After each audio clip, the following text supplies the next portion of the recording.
usul ke-68, tidak ada satu pun hadis yang sahih maupun hasan tentang keharusan atau keelokan beristighatsah dengan orang yang telah mati, baik di kuburnya atau bukan di kuburnya, baik nabi, wali atau siapapun. Kalaupun ada apa yang dikatakan sebagai hadis, maka hanyalah maudhu' semata-mata, atau paling baik pun ia hanya hadis sangat dhaif jiddan.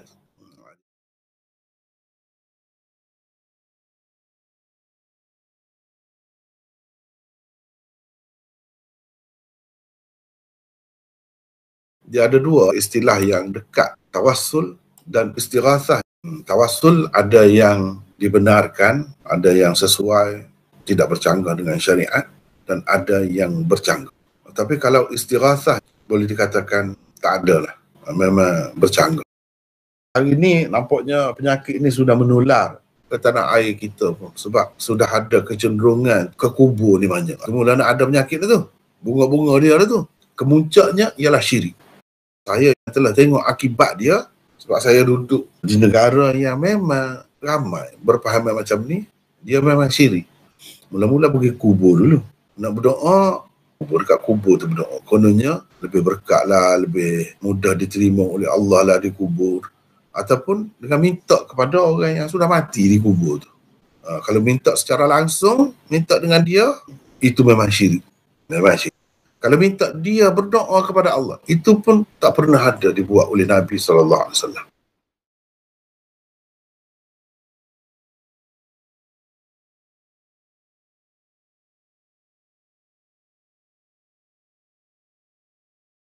Contoh yang pertama, bermaksud apabila urusan atau perkara meletihkan kamu, maka minta tolonglah dengan orang-orang yang telah mati.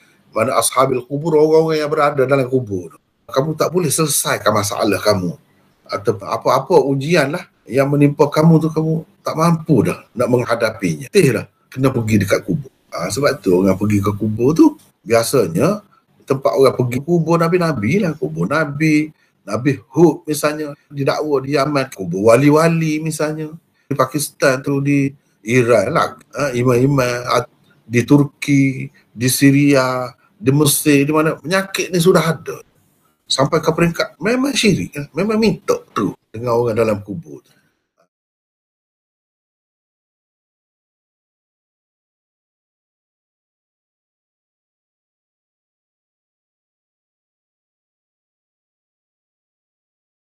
Minta ni dengan malaikat ke apa tak boleh, dengan jin kau tak boleh. Para ulama berijma' tentang maudhu'nya hadis ini. Ada yang mengatakan ia hasil ciptaan puak kuburiyun.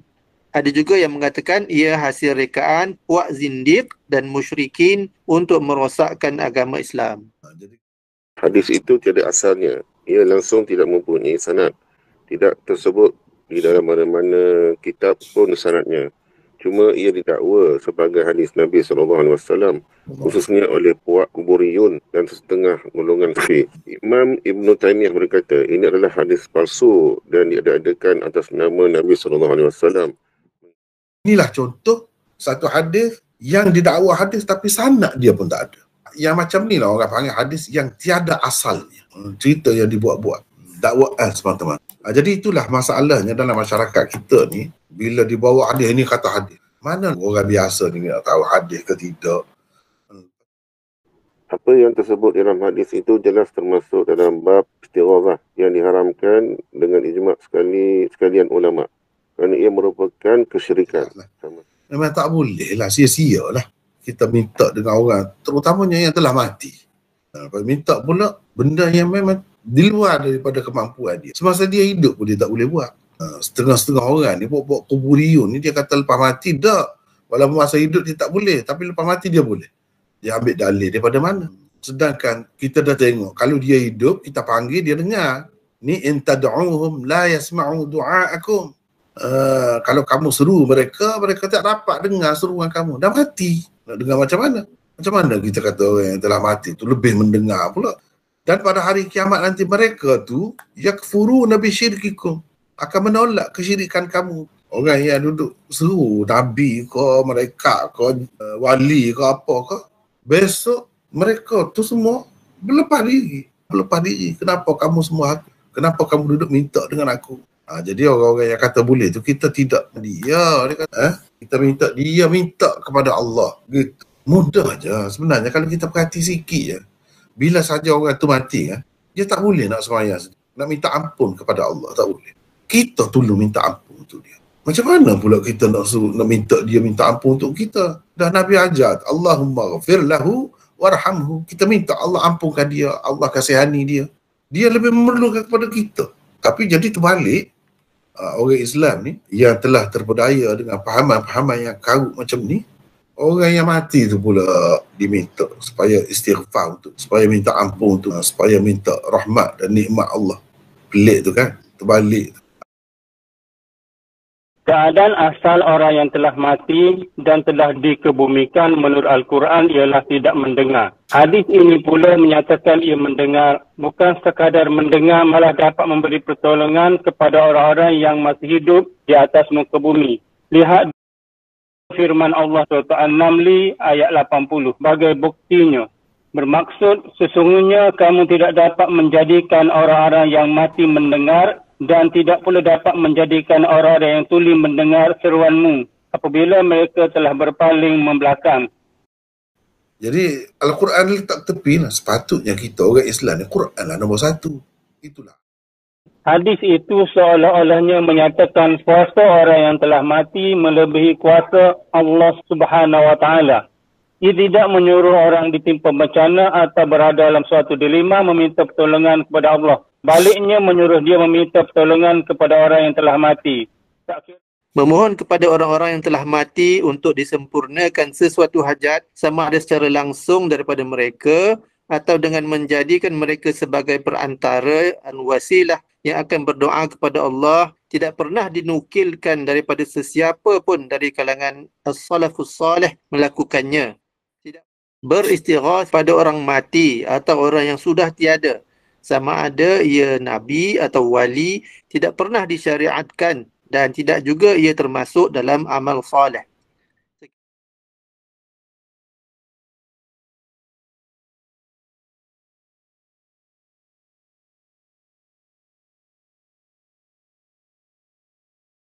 Contoh kedua, pernah berlaku kemarau di zaman Umar. Maka ada orang lelaki pergi ke kubur Nabi SAW dan dia berkata, wahai Rasulullah, mintalah hujan untuk umatmu. Sesungguhnya mereka telah binasa. Kemudiannya Rasulullah SAW datang menemui orang itu dalam mimpi. Lalu dikatakan kepadanya, pergilah kepada Umar dan sampaikan salamku kepadanya. Beritahulah kepadanya bahawa kamu akan mendapat hujan. Dan katakan juga kepadanya, berhati-hatilah engkau. Orang itu pun pergi kepada Umar dan memberitahunya tentang mimpinya itu. Maka menangislah Umar. Kemudian beliau berkata, oh Tuhanku, aku tidak cuai kecuali apa yang tidak mampu aku lakukan.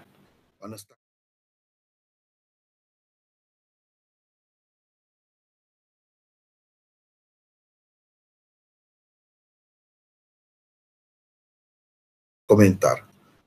Asar ini dijadikan dalil oleh golongan kuburiyun untuk membuktikan keharusan menyeru Rasulullah SAW selepas kewafatan baginda supaya mendoakan sesuatu untuk menyempurnakan hajat penyerunya, sama ada ketika ia berada berdekatan dengan kuburnya atau ketika berada jauh daripadanya.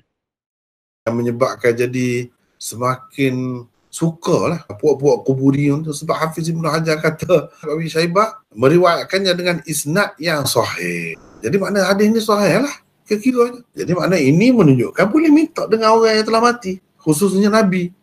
Jadi ini Hafiz Ibn Hajar kata sahih. Ulama besar yang hebat pun kadang-kadang dia ada tu tempat-tempat yang tergelincir di situ atau tersalah.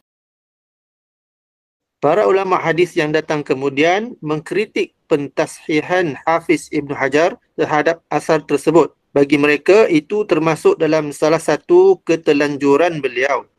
Mana mungkin sesuatu hadis menjadi sahih dan boleh dijadikan hujah kalau paksi atau madar sanadnya adalah seorang majhul yang tidak diketahui siapa namanya.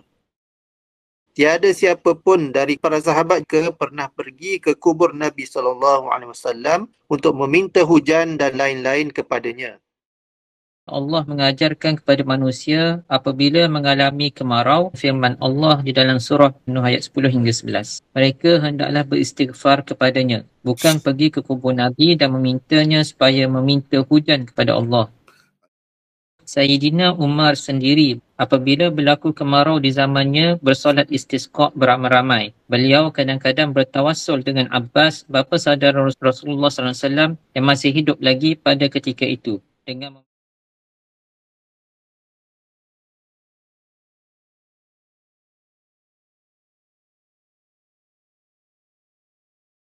Contoh ketiga, Abdul Rahman bin Sa'ad beriwayatkan pernah Ibnu Umar mengalami kebas kaki. Tiba-tiba ada seseorang berkata kepadanya, sebutlah orang yang paling dicintaimu.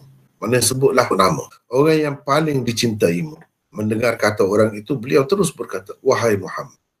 Ibnu Umar mengalami kebas kaki. Tiba-tiba ada seseorang berkata, sebutlah orang yang paling dicintaimu. Jadi sesoalannya ini jadi petua lah. Petua. Nak bagi hilang kebas kaki ni kena, bila kebas kaki ingat seseorang yang paling kita sayang. Atau sebut. Bila sebut tu akan hilang dengan sendiri. Jadi Ibnu Umar pun sebut. Inilah kata mereka istighathah. Cuba tengok tu. Ya Muhammad. Seru Muhammad. Istighathah lah tu. Itu seru untuk apa? Seru tadi kebas kaki nak bagi hilang kebas kaki itulah. Jadi seremeh itu pun boleh minta tolong dengan orang yang telah mati. Dengan Nabi. Apatah lagi kalau yang besar-besar lagi. Kata mereka. Ini dijadikan dalil oleh orang-orang yang mengatakan boleh beristighathah dengan Nabi SAW setelah kewafatan baginda. Pada asalnya mereka cari dalil untuk mengatakan boleh dengan Nabi saja. Tapi akhir-akhirnya orang-orang lain pun boleh juga. Orang-orang yang dianggap wali boleh juga kita beristighathah dengan mereka. Jadi kira-kiranya Allah SWT terkuasa kepada Nabi untuk boleh menolong orang walaupun dia telah wafat. Itulah dalil yang jadi pegangan lah kepada golongan kuburiyun atau golongan yang mengatakan boleh beristighathah.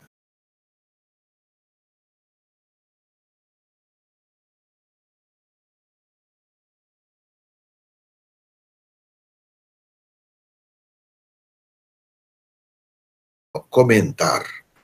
Hadis ini dijadikan dalil oleh orang-orang yang membolehkan beristighathah dengan Nabi SAW selepas kewafatan baginda.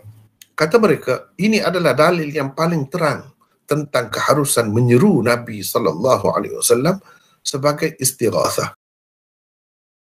Masih terdapat banyak ilat, baik dalam sanadnya maupun dalam matannya. Abu Ishaq As-Sabi'i itu dikatakan sebagai perawi mukhtalif, bercelaru ingatannya. Kerana itu, antara ulama yang menyebutkan fikiran Abu Ishaq di akhir hayatnya telah bercelaru ialah Hafiz Ibn Hajar. Sesetengah ulama seperti Al-Jawzani malah berkata Abu Ishaq adalah salah seorang tokoh muhaddis Syiah di Kufah. Iktirab. Abu Ishaq dalam sesetengah saluran riwayat telah meriwayatkannya daripada Abi Syu'bah, dalam setengah riwayat daripada Abi Sa'id, dalam setengah saluran beliau meriwayatkannya daripada Abdul Rahman bin Sa'ad. Bila kita kebas kaki, cara petua, orang-orang tua mereka untuk menghilangkan kebas kaki itu, kita sebut nama orang yang paling kita sayang. Bila kita sebut, dipercayai hilang. Ini khurafat. Khurafat ini daripada zaman jahiliyah lagi sudah ada. Jika asar itu diterima benar, maka ia menunjukkan Ibnu Umar dan orang-orang di sekelilingnya masih lagi mempercayai khurafat jahiliyah. Ini adalah satu anggapan yang salah terhadap mereka. Jadi kena ingat ni, teruk nampak sahabat ni. Dididik oleh Nabi begitu lama, tak pandai-pandai, tak faham-faham. Sebab tu hadis ni tak boleh pakai. Adanya unsur khurafat jahiliyah di dalamnya juga merupakan ilat yang membuatkan asar itu boleh dihukum sebagai dhaif, bahkan maudhu'. Mana mungkin Ibnu Umar yang dididik oleh Rasulullah SAW sekian lama masih lagi mengamalkan khurafat jahiliyah selepas kewafatan baginda. Sedangkan Pernahkah ada sahabat lain beristighosah begitu dengan Rasulullah sallallahu alaihi wasallam baik semasa hidup baginda, lebih-lebih lagi selepas kewafatan baginda? Sebagai kesimpulan dapatlah dikatakan isti'anah, yakni meminta tolong sama ada dalam keadaan terdesak ataupun tidak, atau istighazah, yakni meminta tolong dalam keadaan terdesak kepada Allah memang disyariatkan, malah dianjurkan oleh agama Islam. Antara dalilnya dalam Al-Quran ialah Iyyaka na'budu wa iyyaka nasta'in. Bermaksud hanya engkaulah yang kami sembah dan hanya engkaulah kami memohon pertolongan. Memang baguslah kalau minta dengan Tuhan secara langsung. Itu memang ada pun di dalam Al-Quran. Isti'anah dan istighazah kepada manusia termasuk Nabi dan orang-orang soleh atau makhluk-makhluk lain juga dibenarkan dengan 3 syarat. 1, dalam perkara-perkara yang mampu dilakukannya. 2, selagi ia masih hidup. Dan 3, dia hadir di tempat berkenaan atau tidak hadir tetapi boleh dihubungi dengan apa cara sekalipun. Isti'anah dan istighazah kepada manusia sama ada ia seorang Nabi atau wali sekalipun setelah kematiannya, lebih-lebih lagi dalam perkara-perkara yang tidak mampu dilakukannya walaupun semasa hidupnya, seperti memberi hidayat, memberi rezeki, mengubah nasib, memanjangkan umur, mematikan atas iman, melepaskan dari azab kubur, memasukkan ke dalam syurga dan lain-lain adalah haram dan merupakan salah satu bentuk kesyirikan. Tidak ada satu pun dalil agama yang membenarkannya.